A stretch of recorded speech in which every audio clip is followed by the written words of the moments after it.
and welcome to a short video summary of the Royole Moon. You can read the actual in-depth review via the link in the description or by clicking the card at the top right of the screen. The Royole Moon is a mobile home theatre. Basically, it's this. It's a headset. Now I know it looks like a virtual reality headset, but it isn't. Unlike a virtual reality headset, there's no VR aspect to this at all. It's basically, as I said, a mobile home cinema. So you have screen here and then headphones for the audio. It uses two OLED screens, one for each eye, and that means that when you put this unit on, you can actually see basically a cinema screen up to 800 inches in size, depending on how far away you think you were sat from it. And it actually works really well. It's obviously, because it uses OLED screens, they have deep blacks, lovely colours. Colours look a little bit saturated to me, and there's obviously no way of actually calibrating this. But yes, in terms of its picture quality, it's very impressive. Full 1080p for each eye, which again is very impressive and a lot more than any virtual reality headset can do. And of course, because it's got a screen for each eye, you can have really good 3D because both eyes are completely separate. There's absolutely no crosstalk whatsoever. In terms of the audio side of things, where you have these headphones that cover the ears, they're also active noise cancelling headphones. So basically, when you put this on, you can completely cut out the outside world. And as you can see here, there is a soft rubber mask that goes against the face, which blocks out any light, and also the pads that go over the ears to block out any sound, plus noise cancelling, of course, which means that when you're wearing it, you are completely cut off from the outside world. And something that's really good, and you haven't seen on any other VR headset, is down here, we have two controls for adjusting the focus. So you can wear this headset without having to wear your glasses. If, like me, you wear glasses or contacts, you don't have to wear them. You put the headset on, you adjust the focus for each eye, and then you can actually also adjust the interocular. That's the distance between each pupil, so for your particular face and where your eyes are positioned on your head, so that you get perfect 3D and a really clear, sharp image. And you can see here, you can adjust the size for your head. You can move it in and out as well, like this.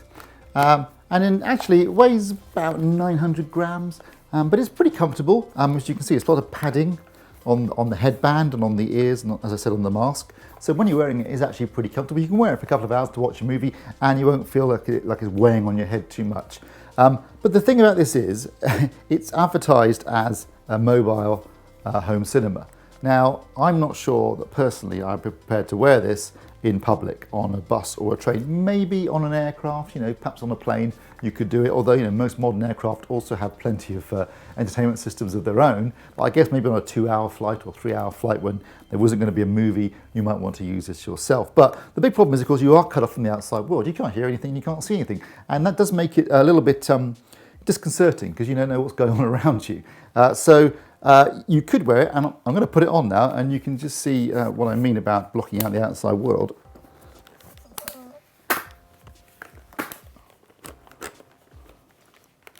There you go. I actually can't hear or see much of anything at the moment. So yeah, it is comfortable to wear for a reasonable prolonged period of time, but as I say, I feel disinclined to wear in public, maybe at a hotel, maybe you're travelling on business or something like that. The thing is, it's not cheap. This is £850. You can get it for less if you shop around, but on Amazon, for example, it is £850. That's a lot of money. You could buy a pretty good TV for 850 quid. Now, maybe you're in a situation where you can't have a big screen at home, or you don't want to disturb the rest of the family, in which case this might be an ideal solution. You get the big screen experience and you get good sound quality, and the sound quality is actually quite good. And you also get fantastic 3D if that's still something of interest to you. Now, you're probably wondering how this can be mobile if you've got to plug it into a player of some sort for any content. Well, the reason it is it comes with a control unit. Now you see this cable that runs out the back, about 1 metre long, and there's a little proprietary connector there. That connects into this, which is the control unit. This button here turns it on or off. And at the bottom, there is a connector for the headset. There's also a micro HDMI connector and a micro USB connector. And you can use the USB connector to both charge this unit, which has about 5 hours of life on a full battery. And but it's kind of a bit like, it's got the same sort of battery you'd find in a mobile phone. So it's quickly charged in 2 hours. It lasts 5 hours.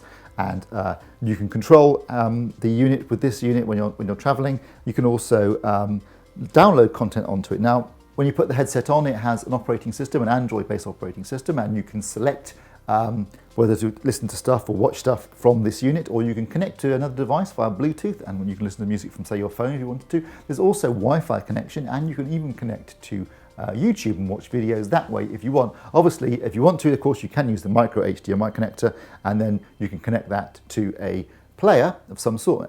Then I should stress this is because it's 1080p. You want a Blu-ray player at most, or maybe a games console as well. You could play games on this. Now the thing about playing games is, of course, that since you can't see anything, you can't see the controller.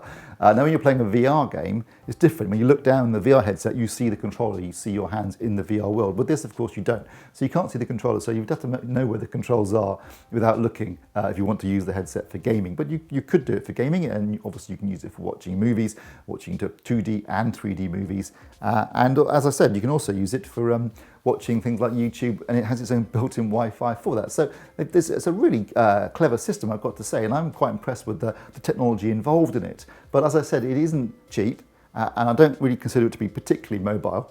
But maybe if you did want some sort of big screen experience without actually having a big screen or a large TV or a big sound system, then it might be something you want to consider. But in reality, I think maybe at the price point and thinking about potential uses for it, I can't really see it being something that I would personally want to use. And I think maybe is a bit of a novelty rather than a product I think that's going to be particularly popular. I just think there's too many limited uses for it, and ultimately there are better alternatives for probably less money. So unless cutting out the rest of the world is of vital importance to you, I don't think the Moon Royale is necessarily the solution for you, and I don't really think I could call it a mobile home theatre either. I think that's probably overselling it slightly. But still, it is interesting technology. The actual performance is very good, and the 3D is amazing because obviously you have a separate screen for each eye. I hope you enjoyed this video. If you have, then please like and subscribe. And don't forget, you can find more news, reviews, articles and videos like this at avforums.com, Europe's largest home entertainment community. Thanks for watching.